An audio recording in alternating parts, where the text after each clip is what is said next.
Hello दोस्तों, नमस्कार, वंदे मातरम, जय हिंद। मैं गणेश स्वागत करता हूं आपके प्यारे परिवार सॉल्यूशन विद गणेश में। तो दोस्तों, कल की क्लास में हम लोग 1857 की क्रांति के बारे में पढ़ा था। 1857 की क्रांति के बारे में पढ़ लिया था, जिसको हम लोगों ने अच्छे से विधिवत ढंग से ख़त्म कर दिया है।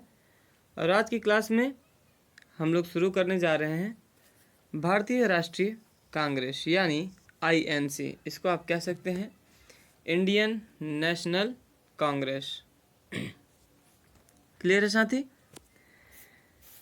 तो उम्मीद करता हूँ कि कल की क्लास आप लोगों को समझ में आया होगा, आप लोग बेहतर ढंग से तैयारी कर रहे होंगे। और जो भी साथी चैनल पर नए हैं वो चैनल को सब्सक्राइब कर सकते हैं अपनी तैयारी मजबूत करने के लिए। और वीडियो यदि आप देख रहे हैं तो लाइक ज़रूर किया करिए। क्लियर है? तो आज की कक्षा का आगाज़ करते हैं, शुरुआत करते हैं कहाँ से? भारतीय राष्ट्रीय कांग्रेस से। क्लियर है? तो आज की कक्षा शुरू हो चुकी है। आप लोग ध्यान से पढ़िएगा, मन लगा के पढ़िएगा, क्योंकि ये सब ऐसे फैक्ट हैं जो कि आपके एग्ज़ाम में देखने को हूबहू मिल जाते हैं। क्लियर है साथी? तो भारतीय राष्ट्रीय कांग्रेस, इसके बारे में पहले हम लोग विस्तृत रूप से जानकारी प्राप्त करते हैं। तो इसका पुराना नाम क्या था? तो इसका पुराना नाम था भारतीय राष्ट्रीय संघ। भारतीय राष्ट्रीय संघ इसका पुराना नाम था। और इसकी स्थापना जो हुई साथी, इसकी स्थापना 28 दिसंबर 1885 ईस्वी में होती है। और किसके द्वारा होती है? तो आप कहेंगे A.O. ह्यूम द्वारा होती है। A.O. ह्यूम द्वारा इसकी स्थापना होती है। क्लियर है?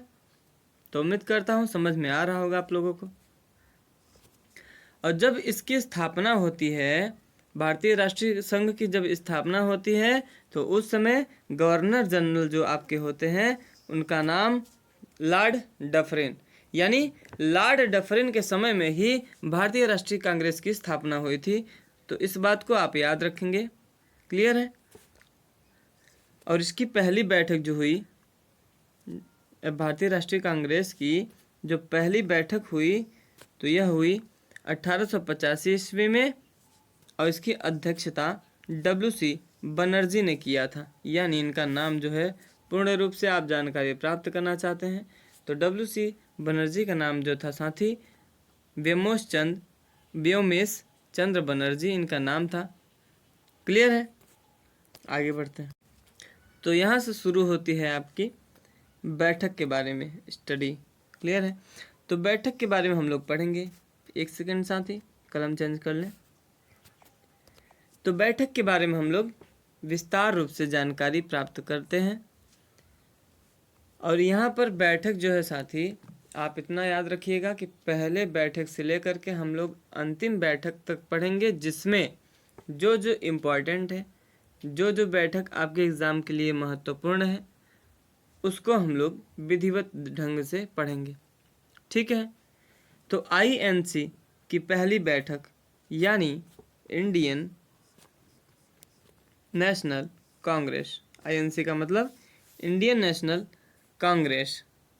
क्लियर है साथी? तो इसकी जो बैठक हुई पहली, वह कब होती है? तो इसकी पहली बैठक 1885 ईस्वी में होती है, जिसकी अध्यक्षता, दोस्त ये अध्यक्षता जो है इसको आप ज़रूर याद रखेंगे, क्योंकि अध्यक्ष आप याद रखेंगे, यह एग्ज़ाम में पूछा जाता है इसलिए। ठीक है? तो WC बनर्जी जो हैं भारतीय राष्ट्रीय कांग्रेस के पहले अध्यक्ष होते हैं। और इसकी पहली बैठक जो होती है 1885 ईस्वी में होती है। कहाँ पर होती है? तो इसकी बैठक जो होती है ग्वालियर टैंक मैदान, गोकुलदास तेजपाल संस्कृत विश्वविद्यालय में इसकी बैठक होती है। ठीक है? और इस बैठक में टोटल 72 प्रतिनिधियों ने भाग लिया था। 72 प्रतिनिधियों ने भाग लिया था। ठीक है?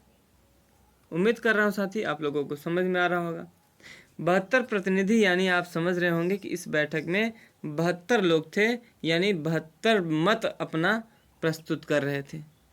ठीक है? आगे चलते हैं। इसके बाद दूसरा बैठक हम लोग देखते हैं। तो जो आईएनसी यानी इंडियन नेशनल कांग्रेस की दूसरी बैठक हुई वह कहाँ हुई और कब हुई? तो 1886 ईस्वी में होती है आईएनसी की दूसरी बैठक। और कहाँ पर होती है? तो यह कोलकाता में होती है। ठीक है। इसकी अध्यक्षता दादा भाई नौरोजी ने किया। दादा भाई नौरोजी यानी डीबी नौरोजी। क्लियर है? दादा भाई नौरोजी के बारे में थोड़ा जानते हैं। तो दादा भाई नौरोजी को ग्रैंड ओल्ड मैन के नाम से जाना जाता है। ठीक है। और इनकी पुस्तक का नाम poverty and un British rule in India, इनकी पुस्तक का नाम है। साथ ही इस बात को आप याद रखिएगा, इनकी पुस्तक ज़रूर याद रखिएगा। यह एग्ज़ाम में पूछा जाता है और हर एक एग्ज़ाम में लगभग पूछ लिया जाता है। तो आप इस बात को ज़रूर याद रखिएगा कि दादा भाई नौरोजी की पुस्तक कौन सी थी, इन्हें क्या कहा जाता था, किस नाम से जाना जाता था। ठीक है। और इन्होंने क्या किया? तो इन्होंने राष्ट्रीय आय की सर्वप्रथम गणना की। यानी सबसे पहले राष्ट्रीय आय की गणना किसने की? तो दादा भाई नौरोजी ने की थी साथी। ठीक है। और यह पहले पारसी अध्यक्ष हुए थे। यह पहले पारसी थे जो भारतीय राष्ट्रीय कांग्रेस के अध्यक्ष बनते हैं। क्लियर है? आगे बढ़ते हैं। इसके बाद तीसरी बैठक, भारतीय राष्ट्रीय कांग्रेस की तीसरी बैठक के बारे में हम लोग पढ़ाई करेंगे। ठीक है। 1887 ईस्वी में आईएनसी की पहली बैठक होती है, यानी भारतीय राष्ट्रीय कांग्रेस की तीसरी बैठक होती है 1887 ईस्वी में। और कहाँ होती है? मद्रास में होती है। ठीक है, मद्रास में होती है। यह इंपॉर्टेंट फैक्ट है, ये सब आप याद करते चलेंगे। याद का मतलब साथी तुरंत तो याद नहीं होगा, आप इसको एक बार देखिए, नोट डाउन करिए, उसके बाद वापस से रिवाइज करिए। आपको ये दिमाग में ऐसे बैठ जाएगा कि आप भूलना चाहोगे फिर भी नहीं भूल पाओगे, ये मैं आपसे वादा करता हूँ। इसके बाद तीसरी जो बैठक हुई, इसकी अध्यक्षता किसने किया? तो बदरुद्दीन तैयब जी ने इसकी अध्यक्षता किया। क्लियर है साथी? और बदरुद्दीन तैयब भारतीय राष्ट्रीय कांग्रेस के पहले मुस्लिम अध्यक्ष थे। पहले मुस्लिम अध्यक्ष कौन था? तो आप कहेंगे बदरुद्दीन तैयब जी थे, जो कि भारतीय राष्ट्रीय कांग्रेस के पहले मुस्लिम अध्यक्ष बने। क्लियर है? और चौथी बैठक, तो आईएनसी की चौथी बैठक जो होती है यह 1888 ईस्वी में होती है। और कहाँ होती है? इलाहाबाद, जिसका प्रेजेंट में नाम हो गया है प्रयागराज। प्रयागराज। क्लियर है साथी? इसका प्रेजेंट में नाम हो गया है प्रयागराज। तो इलाहाबाद में आईएनसी की चौथी बैठक होती है सन 1888 ईस्वी में। और इसकी अध्यक्षता जॉर्ज यूले ने किया था। इसकी अध्यक्षता जॉर्ज यूले ने किया था। और यह भारतीय राष्ट्रीय कांग्रेस के पहले अध्यक्ष थे। जॉर्ज यूले जो थे साथी, यह भारतीय राष्ट्रीय कांग्रेस के पहले अध्यक्ष थे। यह भी इम्पॉर्टेंट फैक्ट है, आप याद रखिएगा। मैंने आपको बता दिया, वही हम लोग टॉपिक उठाएंगे, वही पॉइंट उठाएंगे जो कि आपके एग्ज़ाम के लिए बेहद महत्वपूर्ण होगा। ठीक है, हम ऐसी क्लास नहीं बनाते जो कि आपके केवल दिमाग पे प्रेशर डाले, आप पढ़ ना पाएँ, याद भी ना कर पाएँ और एग्ज़ाम में सारा का सारा छोड़ के चले हैं। तो आप देख सकते हैं, जितना भी आप पढ़ाई करेंगे आपके एग्ज़ाम में बिल्कुल हूबहू मिलेगा।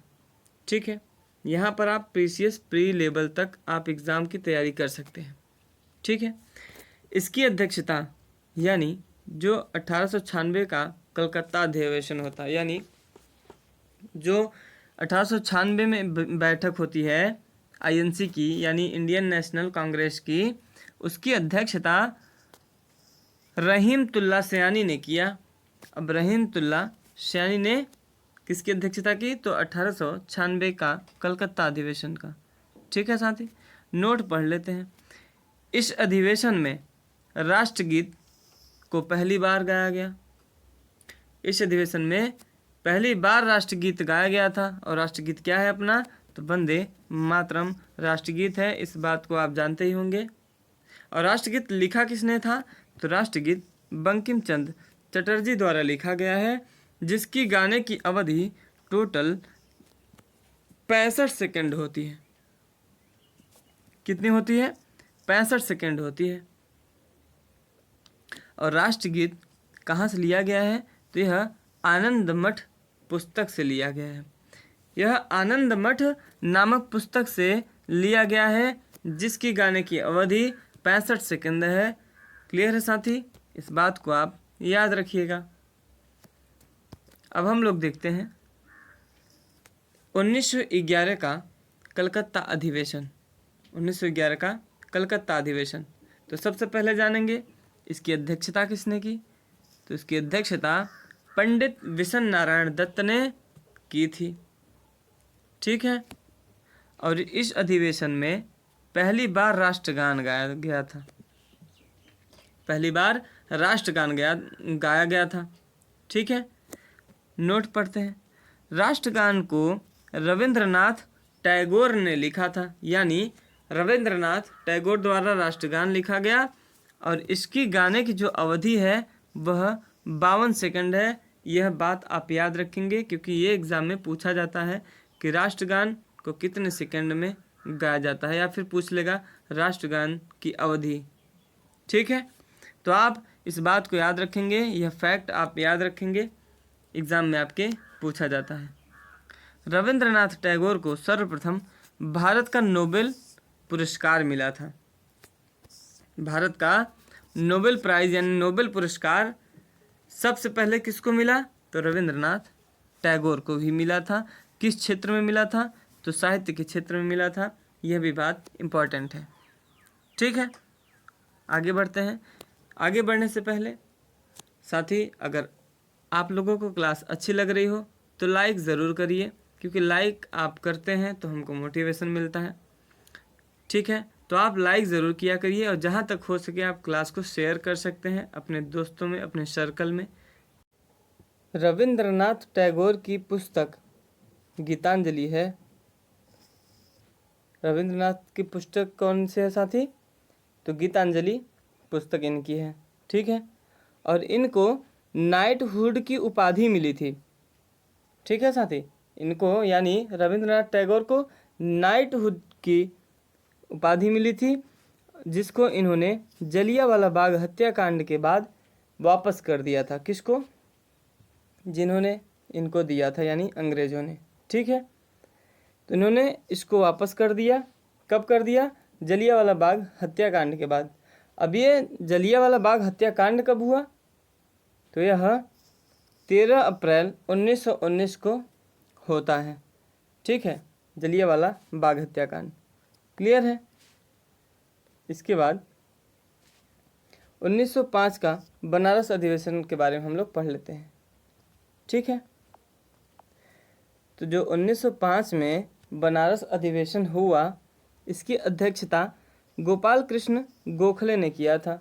अब ये गोपाल कृष्ण गोखले कौन थे? तो आप जानते होंगे शायद, महात्मा गांधी के यह गुरु थे। ठीक है। यह महात्मा गांधी के राजनैतिक गुरु थे। ठीक है साथी। इसके बाद 1905 में ईस्वी में ही बंगाल विभाजन हो जाता है।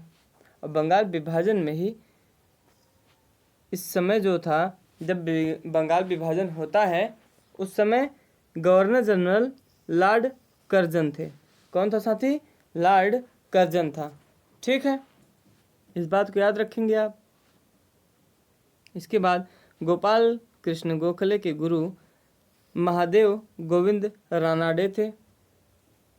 गोपाल कृष्ण गोखले के गुरु का नाम क्या था साथी? तो इनके गुरु का नाम था महादेव गोविंद रानाडे, जिन्होंने पुणे सार्वजनिक सभा नामक संस्था का स्थापना किया था। यह जो पुणे सार्वजनिक सभा था, यानी यह सभा जो थी साथी, इसकी स्थापना किसने की? इसकी स्थापना गोपाल कृष्ण गोखले ने की। और गोपाल कृष्ण गोखले कौन थे? महात्मा गांधी के गुरु थे। ठीक है। इसके बाद 1906 का कलकत्ता अधिवेशन आता है। और कलकत्ता अधिवेशन में जो होते हैं अध्यक्षता करते हैं, इनका नाम क्या है? दादा भाई नौरोजी, यानी DB नौरोजी, DB नौरोजी। ठीक है साथी।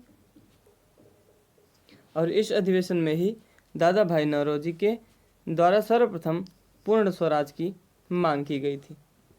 सर्वप्रथम पूर्ण स्वराज की मांग किसने की? तो दादा भाई नौरोजी ने की। कब की? तो 1906 के कलकत्ता अधिवेशन में की। क्लियर है? जिसकी अध्यक्षता खुद दादा भाई नौरोजी ने ही किया था। क्लियर है? तो उम्मीद कर रहा हूँ साथी आप लोगों को क्लास अच्छी लगी होगी, आप लोग अपनी तैयारी अच्छे ढंग से कर रहे होंगे। तो मिलते हैं कल शाम 7 बजे आपसे, और आप लोग जुड़ना मत भूला करिए, ज़रूर जुड़ा करिए, और क्लास में आप लोग अच्छे से पढ़ाई किया करिए, अपनी तैयारी करिए। ठीक है? और जो भी साथी अभी तक चैनल से नहीं जुड़े हैं वो चैनल को सब्सक्राइब कर लें, बेल आइकन को प्रेस कर लें। ठीक है? तो आज के लिए बस इतना ही, मिलते हैं कल शाम 7 बजे। तो आज के लिए जय हिंद, जय भारत, वंदे मातरम।